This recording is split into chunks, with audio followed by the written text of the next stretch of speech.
In the early hours of July 31st, a residential building in Tehran, Iran's capital, was attacked with a bomb. Ismail Haniyeh, a 62-year-old leader of Hamas, was killed in his sleep. Just the day before, he had attended the inauguration ceremony of Iran's new president, Masoud Pezeshkian. This assassination has sparked anger among Palestinians and caused embarrassment for Iranian authorities. The Chinese government also strongly condemned the attack. Although no group has claimed responsibility, many are pointing fingers at Israel, and anti-Semitic sentiments have reignited among the Chinese public.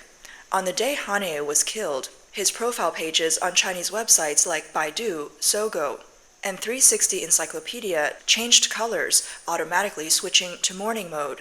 This triggered significant controversy and confusion among netizens. Previously, this kind of mourning mode was only used when former Chinese Communist Party General Secretary Jiang Zemin or old friends of the CCP, like former U.S. Secretary of State Henry Kissinger, passed away. For most Chinese people, Haniyeh was such an unknown figure before his death, and they were surprised to see him held in such high regard by the Chinese authorities. Haniyeh's official title was the head of Hamas's political bureau, but in reality, he was the top leader of the organization. He was involved in planning multiple terrorist attacks, and in 2018, the U.S. State Department designated him as a terrorist. Last October, under Haniyeh's planning, Hamas carried out a surprise attack on Israel, resulting in the massacre of innocent civilians. The attack left at least 300 people dead and over 1,500 injured, including 3 Chinese citizens.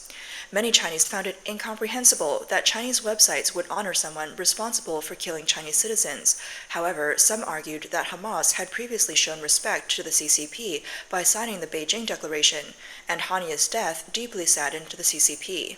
Hamas is a radical Palestinian Islamic militant organization classified as a terrorist group by countries like Israel, Germany, the EU, and the United States. Despite the CCP's neutral stance, claiming to be friends with both Israel and Hamas, it has clearly sided with Hamas in the Israeli-Palestinian conflict.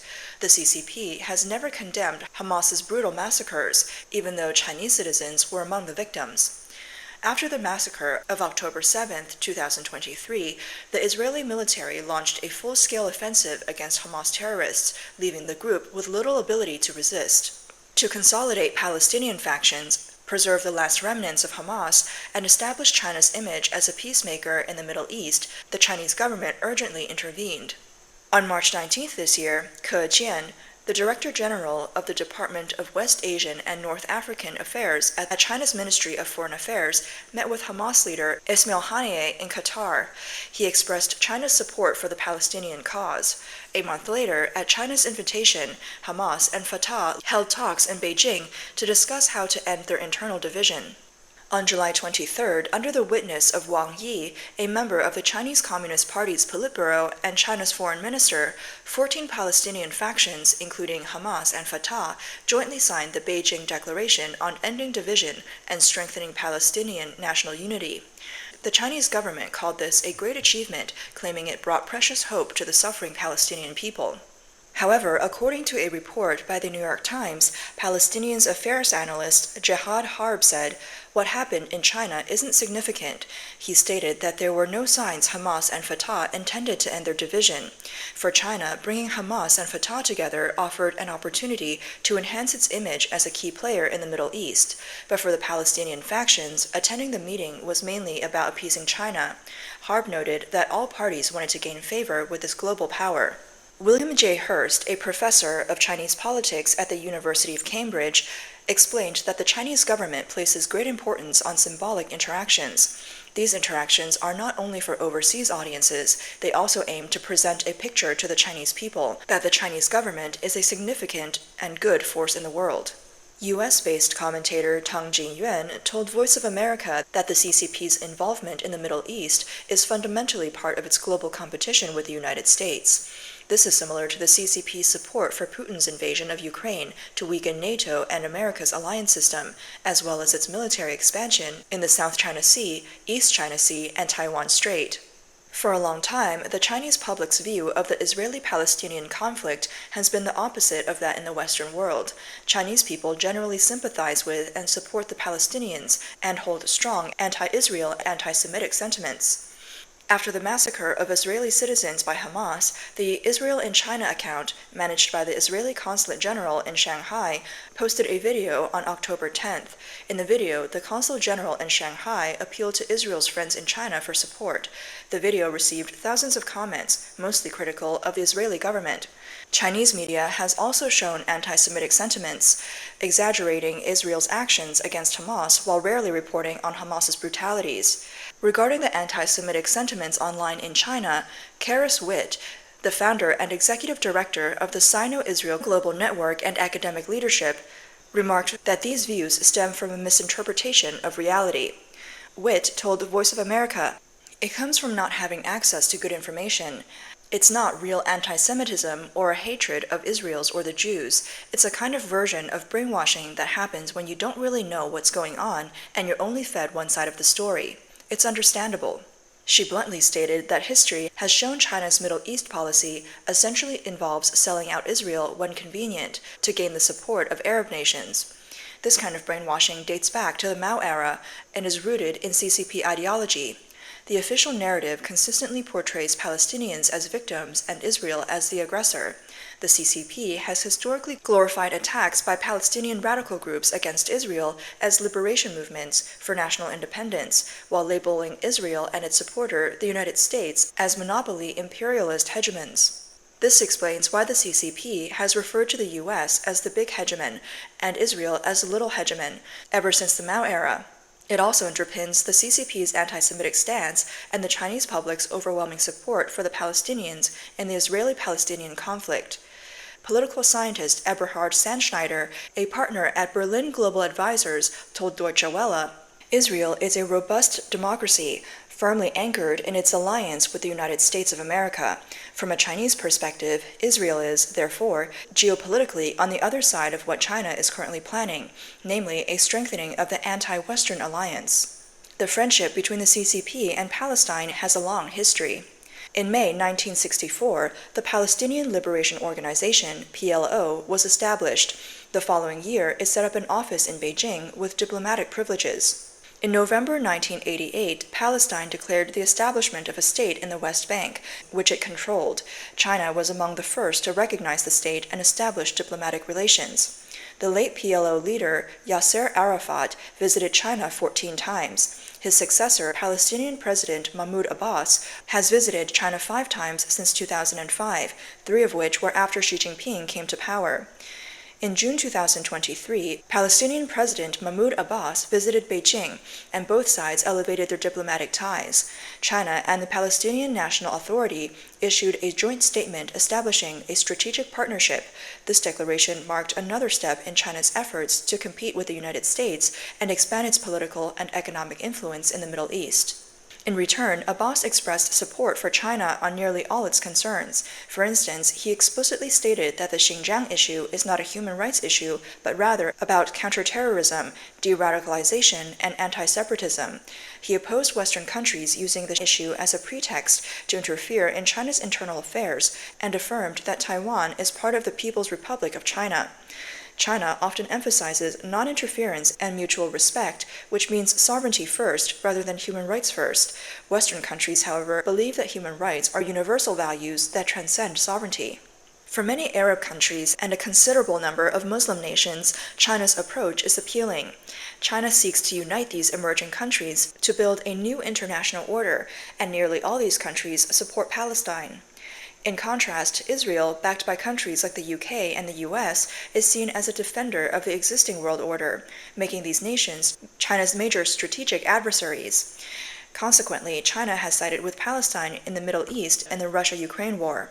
Despite the CCP's efforts to instill anti-Israel and anti-Semitic sentiments among the Chinese population, Israel remains grateful to the Chinese people due to a compassionate act by the Republic of China government during World War II. Between 1938 and 1940, during Hitler's aggressive anti-Semitic campaign, many Jewish people were desperately seeking refuge. While many European countries closed their doors to fleeing Jews, Shanghai stood out as one of the few havens willing to accept Jewish refugees. Then Consul General at the Chinese consulate in Vienna issued visas to thousands of Jews on humanitarian grounds, allowing them to escape Nazi persecution. It is estimated that from 1933 to 1941, about 20,000 Jewish refugees sought refuge in Shanghai through this means. If you stand on the banks of the Huangpu River in Shanghai, you can't miss the building with a green copper roof. This building is the Cathay Hotel, built in 1929 by Jewish businessman Victor Sassoon. It was the first high-rise on the Bund with a granite facade, and its 19-meter-high, pyramid-shaped copper roof has been a prominent landmark for years. It was once hailed as the #1 building in the Far East. After the CCP came to power, the Cathay Hotel was renamed the Peace Hotel. It has hosted distinguished guests, including U.S. Presidents Ronald Reagan and Bill Clinton. Jewish tycoon Victor Sassoon established a business empire in Shanghai. During World War II, with Sassoon's support, a Jewish settlement covering 2.5 square kilometers was created in Shanghai to shelter Jewish refugees fleeing persecution. The Shanghai residents were sympathetic to the Jews and actively protected them, even as Japanese forces occupying the city sought to apprehend them.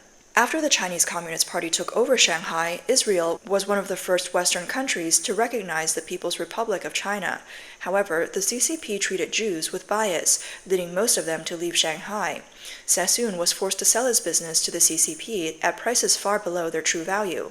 Throughout the Cold War, China supported its Arab allies and consistently voted against Israel in the United Nations.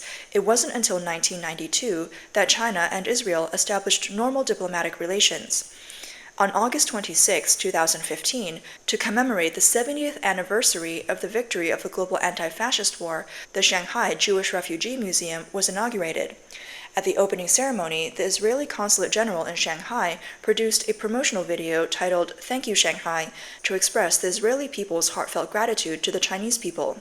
In the video's closing scene, Israeli Prime Minister Benjamin Netanyahu expressed his gratitude, stating that the Israeli people will never forget this history. However, the CCP is aware that the Jewish people's gratitude is directed primarily towards the government of the Republic of China and the people of Shanghai from that era. Amid the current tension between the United States and China and the CCP's global isolation, the Chinese government has been actively seeking alliances with anti-American countries and courting Arab nations. It continues to release propaganda filled with anti-Semitic content. In October 2023, China's Central Television aired a segment titled "The Israeli Factor in the American Election," claiming that Jews, who make up 3% of the U.S. population, control 70% of American wealth. The program suggested that Jews use their financial influence to sway the U.S. government and are courted by both major political parties. During the intense Israel-Palestinian conflict, the program further fueled anti-Semitic sentiments among the Chinese population. The topic quickly trended on Chinese social media, garnering nearly 100 million views on Weibo.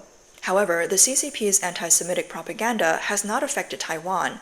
In April of this year, Israel sent a rare parliamentary delegation to Taiwan. During the visit, Knesset member Yoel Razvazov, head of the Israeli-Taiwan Parliamentary Friendship Group, expressed gratitude for Taiwan's steadfast support.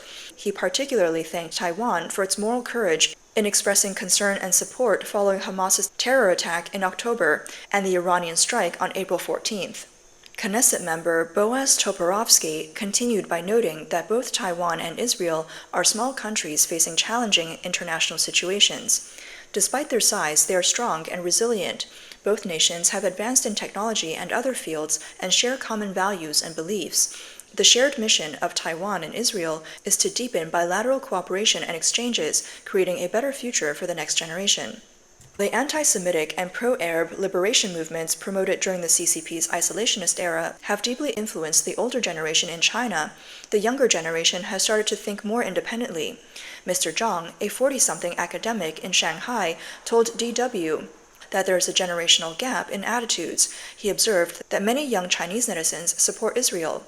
Wang Liben, a distinguished professor of history at Wuzhou College of Guangxi University, believes that many highly educated people in China express support for Israel. He suggested that this might be a reaction to the country's recent development challenges and dissatisfaction with the Chinese authorities.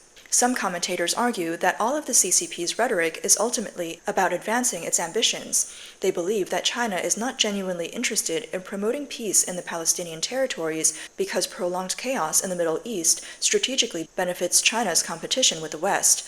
These regional conflicts divert the attention and resources of the democratic world, which aligns with the CCP's strategic interests.